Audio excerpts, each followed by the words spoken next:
911. Quelle est l'adresse de votre urgence? 135 Arthur Lane. Dépêchez-vous, c'est urgent. J'étais fatigué.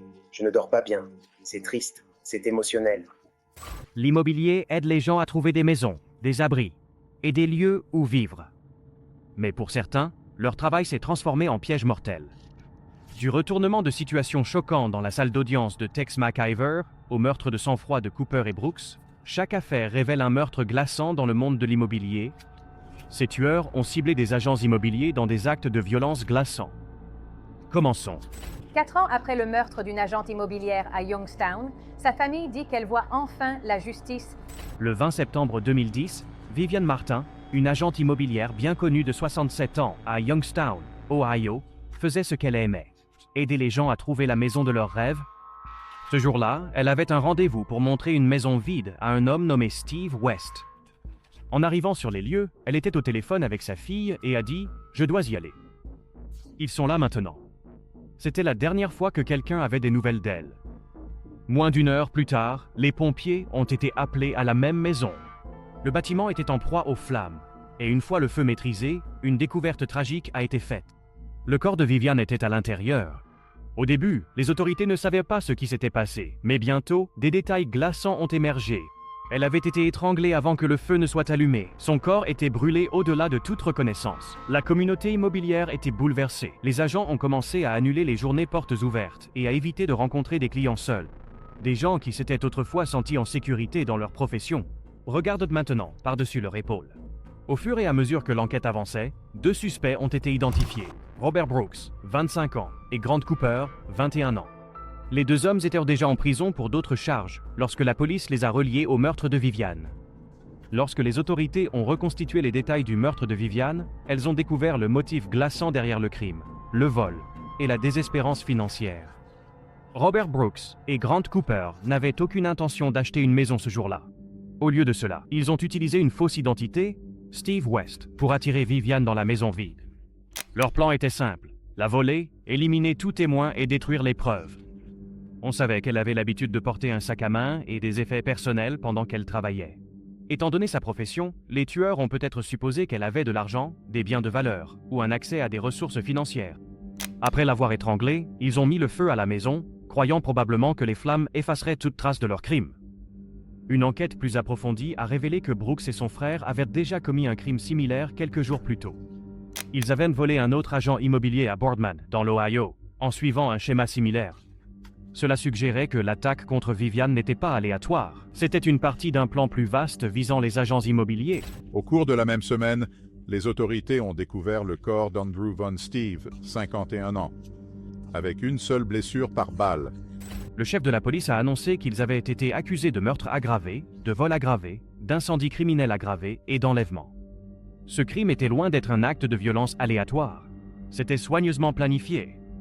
Vivian a été trompée pour venir à la maison, brutalement agressée, puis laissée à l'intérieur d'une maison en feu dans une tentative de détruire les preuves. Le meurtre brutal de Vivian n'était pas seulement une question d'argent.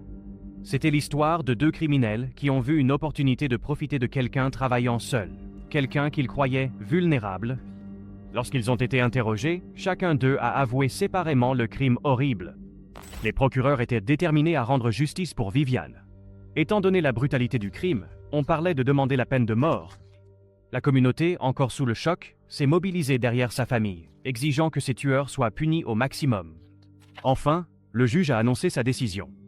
Brooks a écopé d'une peine de réclusion à perpétuité, et Grant Cooper a dû passer 29 ans derrière les barreaux.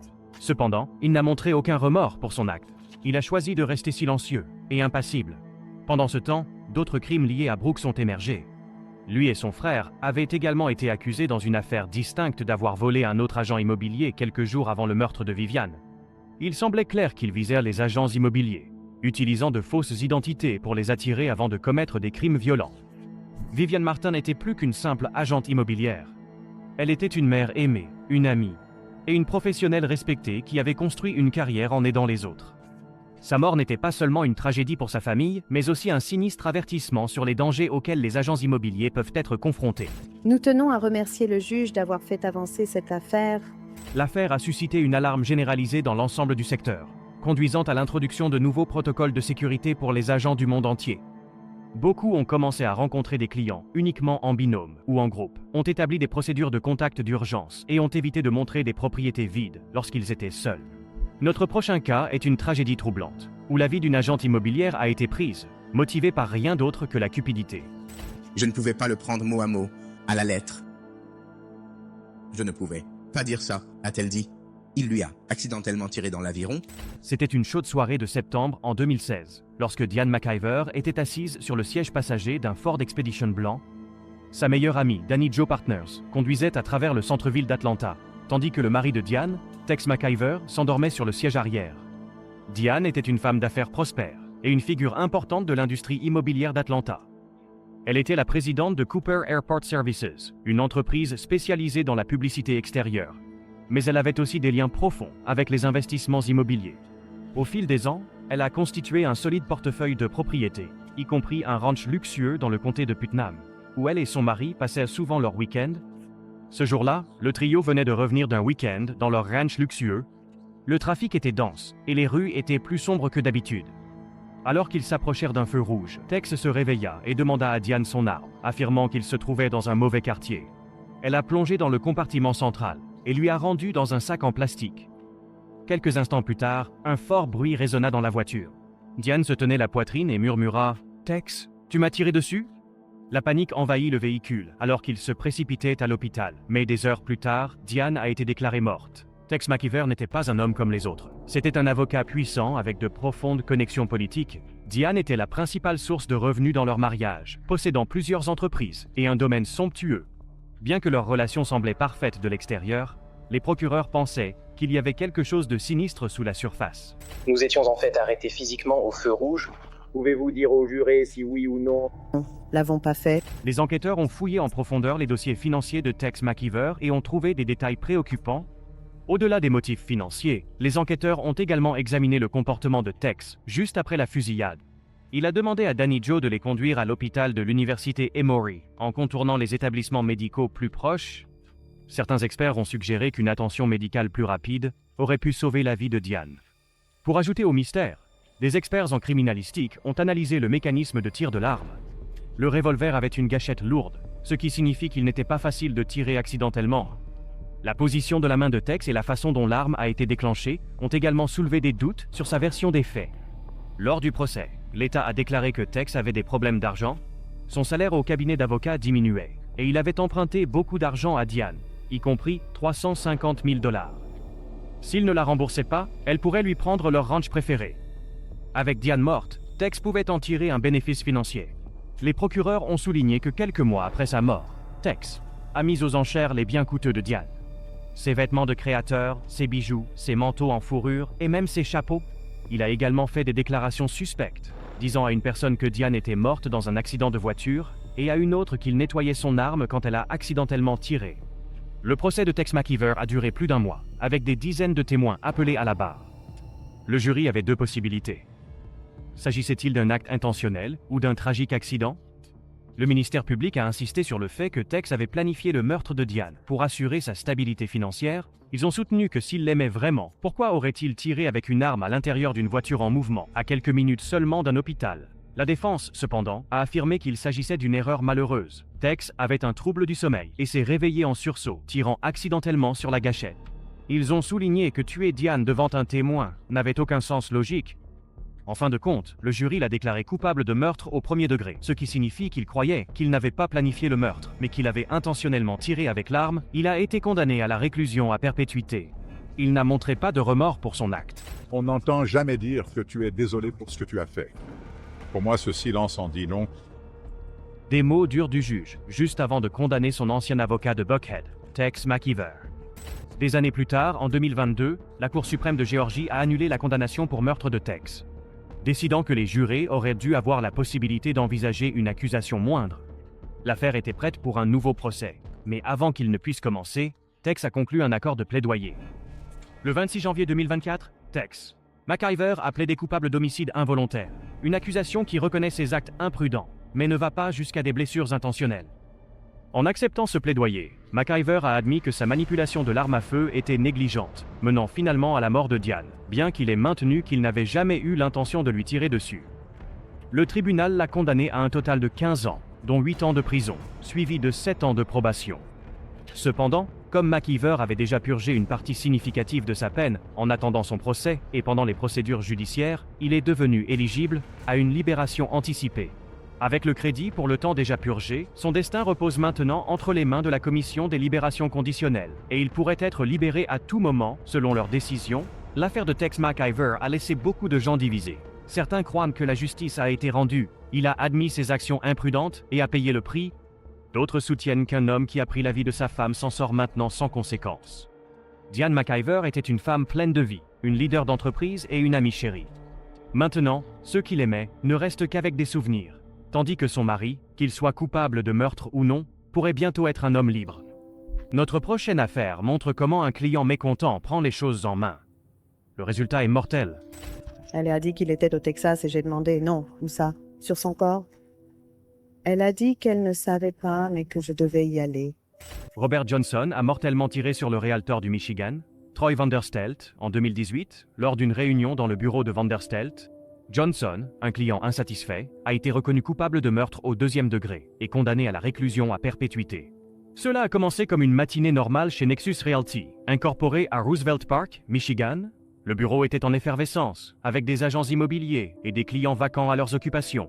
Parmi eux se trouvait Troy Vanderstelt, un agent immobilier de 34 ans, reconnu pour son professionnalisme et son travail acharné. Mais ce mardi fatidique, sa vie allait être écourtée par un acte de violence brutale. Vers 8h45, Robert Arnold Johnson, âgé de 73 ans, est entré dans le bureau immobilier. Il avait autrefois acheté une maison par l'intermédiaire de Vanderstelt, mais il a ensuite décidé de le vendre. Lorsqu'il a consulté un autre agent immobilier, on lui a dit qu'en raison de l'effondrement du marché immobilier, sa maison valait beaucoup moins que ce qu'il avait payé. Johnson était furieux. Il croyait que Vanderstelt avait profité de lui, et cette colère bouillonnait depuis un certain temps. Ce matin-là, Johnson est entré dans le bureau de Vanderstelt avec un calibre 22, pistolet semi-automatique. Il avait un plan. Il a attiré Vanderstelt dans la salle de conférence, faisant semblant de passer en revue des documents, pendant que l'agent immobilier se concentrait sur les papiers.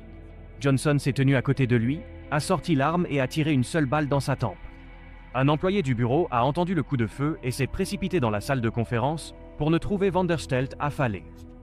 Pendant ce temps, Johnson est sorti calmement du bureau, est monté dans sa voiture et a conduit directement chez son ancien gendre. Là, il a remis le pistolet et lui a dit ce qu'il avait fait. Lorsque la police est arrivée au domicile de Norton Shores, elle a trouvé Johnson en train d'attendre. Il a été arrêté sans résistance et emmené à la prison du comté de Muskegon, où il a été détenu sans caution. Vanderstelt a été transporté d'urgence au campus Hackley de Mercy Realty Partners, mais les médecins n'ont pas pu le sauver. Il a été déclaré mort à 12h45. Johnson a été accusé de meurtre au 1er degré avec préméditation et d'utilisation d'une arme à feu lors de la commission d'un crime. Le procureur, Troy Tagg, a clairement indiqué qu'il s'agissait d'une exécution de sang-froid. S'il était reconnu coupable, Johnson risquait une peine de réclusion à perpétuité sans possibilité de libération conditionnelle. Cependant, il n'a montré aucun remords pour son acte. Retenez sa femme Bridget. Avant qu'il ne soit abattu et tué en juillet 2008, il dit qu'il était contrarié à propos d'un accord immobilier de 2005 avec Vanderstelt. Le meurtre a envoyé des ondes de choc à travers la petite ville de Roosevelt Park. La communauté a pleuré la perte de Vanderstelt, un homme qui avait consacré sa carrière à aider les gens à trouver des maisons. Sa famille était dévastée, peinant à comprendre pourquoi quelque chose d'aussi insensé avait pu se produire. Tu as pris la décision consciente de te cacher derrière une arme, de fermer les yeux et de blâmer un individu innocent pour tes problèmes. Johnson, un homme approchant de la fin de sa vie, avait tout perdu à cause d'un accord immobilier qui avait mal tourné. Au lieu de chercher une solution légale, il a choisi la violence, laissant derrière lui une famille en deuil et une ville bouleversée par la tragédie. C'était lui qui prenait les décisions concernant sa propre propriété, pas leur être cher. Ils l'ont qualifié de cruel, haineux et égoïste. La valeur d'une maison peut monter et descendre, mais une vie perdue ne peut jamais être retrouvée. Notre prochain cas est celui du pur mal, où la rage d'un homme a conduit à un acte de violence impensable contre son ex-femme. Craig Liner a été accusé de meurtre au 1er degré et de meurtre aggravé pour la mort de son ex-femme, l'agente immobilière Karen Liner, à Cleveland, Tennessee, en 2025. Il est actuellement détenu sans caution, en attendant son procès. Karen Liner était plus qu'une simple agente immobilière bien connue.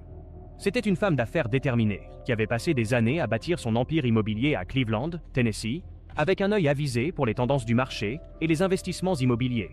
Elle avait transformé des maisons en difficulté en propriétés très recherchées. Karen se spécialisait dans les annonces de luxe et les développements suburbains. Gagnant une réputation d'agente de confiance et travailleuse, un matin tranquille à Cleveland, Tennessee, la tragédie a frappé devant une paisible maison suburbaine. Karen Liner, une femme essayant de tourner la page sur son passé, se tenait dans son allée lorsque son ex-mari, Craig Liner, est arrivé. En quelques instants, des coups de feu ont résonné dans le quartier. Karen était étendue sans vie, et Craig Liner est devenu le principal suspect dans une affaire qui allait choquer la communauté. Craig et Karen étaient divorcés, mais leur conflit n'avait pas pris fin. Il y avait des problèmes non résolus entre le couple. Ce jour fatidique, les images de surveillance ont montré Karen criant après Craig alors qu'il entrait dans son allée. Au début, Craig semblait qu'il s'apprêtait à partir. Il est entré dans le garage, est monté dans sa voiture et a démarré le moteur. Mais ensuite, quelque chose a changé. Il est sorti, a sorti une arme et a tiré sur Karen. Quand elle s'est effondrée, il a tiré à nouveau, s'assurant qu'elle ne survivrait pas. Alors que les enquêteurs cherchèrent des réponses, le cousin de Craig, Jay Collins, est devenu un témoin clé. La nuit précédant la fusillade, Collins n'a rien remarqué d'inhabituel dans le comportement de Craig. Mais le lendemain, tout a changé. Craig est arrivé chez Collins et a prononcé des mots glaçants. C'est fini? Lorsqu'on lui a demandé ce qu'il voulait dire, Craig a répondu « J'ai terminé ça ». Le poids de ces mots a fait son chemin. Collins savait que son cousin avait fait quelque chose de terrible. Le comportement suspect de Craig ne s'est pas arrêté là. Après avoir avoué à sa manière, il a demandé à Collins de cacher 3 armes chez lui. Au lieu de l'aider, Collins a fait ce qu'il fallait. Il a immédiatement appelé les forces de l'ordre. Cette information a aidé les autorités à reconstituer rapidement l'affaire. Une enquête plus approfondie a révélé que Craig avait des difficultés. Il avait récemment été licencié de son poste de pharmacien à l'hôpital Chi Memorial et était en train de vendre la maison qu'il avait autrefois partagée avec Karen. Mais rien de tout cela ne justifiait l'acte horrible qu'il avait commis. Craig Liner a été arrêté et amené au tribunal. Alors qu'il était assis devant le juge, les preuves accablantes contre lui ne laissaient aucun doute. Sa caution a été refusée et l'affaire a été envoyée à un grand jury pour de nouvelles procédures judiciaires. La justice était maintenant en marche. Le meurtre de Karen Liner était un rappel déchirant de la façon dont les conflits domestiques peuvent devenir mortels. Une femme qui avait autrefois partagé sa vie avec Craig était maintenant partie pour toujours, laissant sa famille et ses amis sous le choc et dans le chagrin. Les actions de ces tueurs ont laissé des cicatrices qui ne s'effaceront jamais, transformant des transactions immobilières ordinaires en scènes d'horreur inimaginables. Leurs histoires servent de rappel sinistre que le danger peut frapper n'importe où, même dans les moments les plus routiniers de la vie. Dans notre prochaine vidéo, nous examinerons de plus près d'autres affaires glaçantes et des batailles judiciaires intenses, remplies de rebondissements inattendus.